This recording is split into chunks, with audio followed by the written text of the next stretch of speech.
adventurers, welcome back in here to the limited series podcast on startup marketing tips, where we go a little bit deeper than that, where we talk about leadership's vision drive the culture, and the culture drives the brand.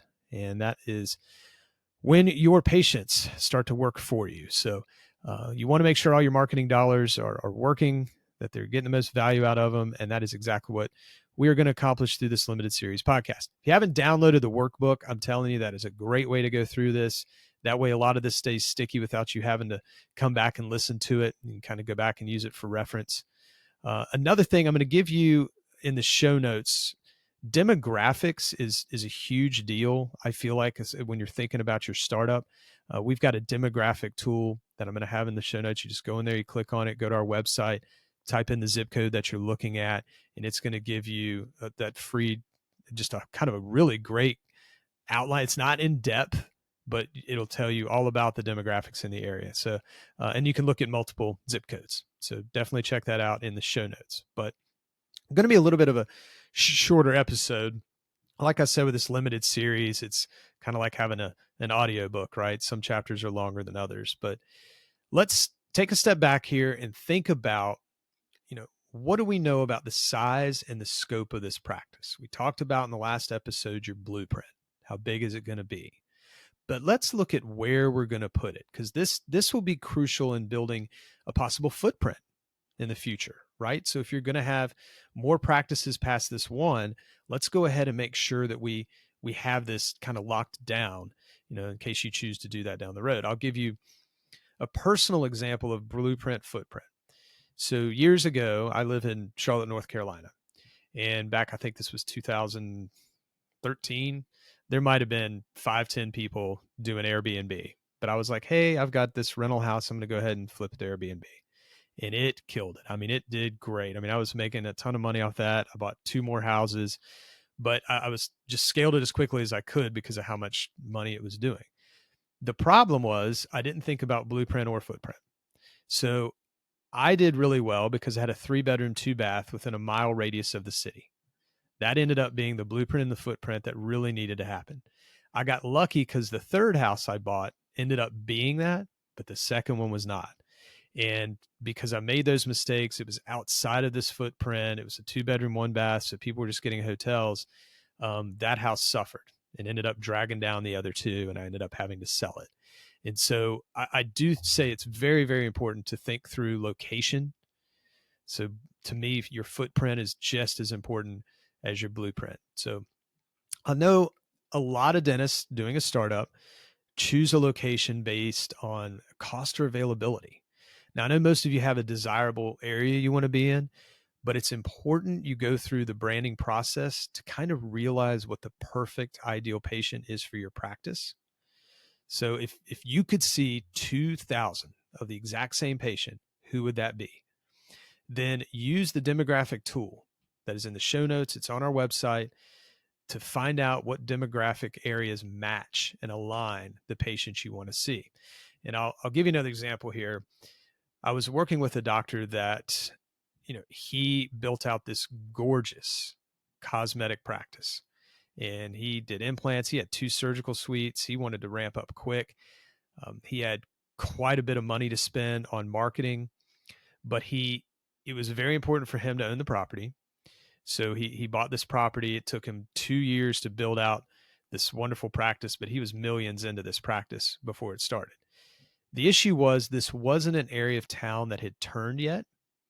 And where it had turned, it was really more young professionals that, in all honesty, had taken good care of their teeth. So he didn't have a great deal of opportunity to do the implants and things that he wanted to do. And really, it was not a great area of town to begin with.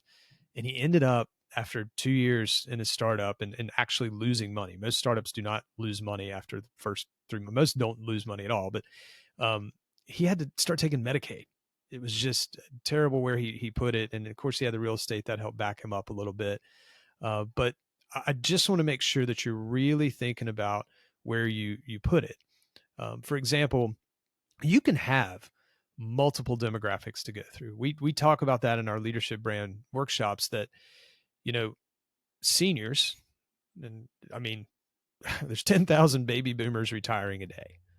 That means the ones that did have dental insurance are losing it.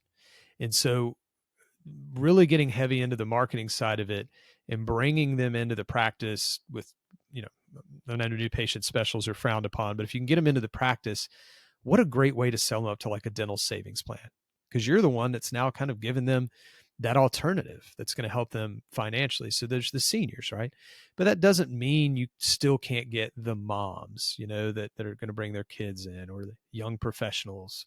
So, you know, just because you're like, this is who I want, doesn't mean you're not going to have other people. But definitely, if you're thinking about this is my ideal patient, make sure the demographics match up with that, you know, first, because you don't want to find yourself, you know, like the doctor I mentioned before, where, wow, this is going to kill it as this type of practice, but not as a cosmetic practice. If you want to get a little bit deeper, I know banks sometimes will have ways to pull more in-depth demographics. Like I said, I've got a free tool that you can use on our website that'll give you a pretty good overview. But if you want to dig deep, I've used Dentographics before, and you know it's going to cost you some money, but they'll pull reports so you get a better picture of the opportunities, because it's not just, hey, there's good demographics here, that's what I can provide you, but it's also, what's the competition like here, you know, how likely are these people to go to the dentist. So that if you really want to do this right, I'd go pretty deep. Don't have to do that straight out of the gate, but I would definitely, you know, recommend doing as much research as you can about the area. On that note, I do want to say this, because people allow competition to scare them away. Do not allow that to happen. I find 9 times out of 10, unless, you know, 3 other startups popped up over the past few years, the competition's not going to be as big a deal if you brand yourself correctly for the patients you want, and you live in an area that maybe has a little bit more density. Now, if you're in a rural area, that's fine too. There's great ways to, right now, the rural area is where I'd practice if I was a doctor, just because you can make phenomenally more money. It ramps up a lot quicker. But I understand a lot of people want to be in cities that are raising kids, doing that type of thing. But understand where you're going to be. Make sure, this is another thing too. I had a client several years ago, back to the rural. She was like, okay, I'm going to build this in a rural area. I'm going to build this out, own the property. And, you know, I like that area. It's a good place to go relax. But what happened was they lived in the city, and it was a 45-minute drive there and back every day. And about year 3, that just wore on her too much, and she ended up having to sell it. So it was like she spent a lot of time building that practice out, and did well, you know, sold it for a decent amount of money, but it's just, you know, I think she would have liked to have kept it if she could. So just think about those things as you're putting together blueprint, footprint, and the demographics. So again, I suggest download the workbook. I'm gonna keep reminding you of that, and then go in there and look at that free demographics tool and see if you can do that. Venturepractices.com, find it there, or find it in these show notes. So I'll see you on the next episode. We're going to talk about different types of practices as you're thinking about what you're going to be doing with your startup. Talk to you then.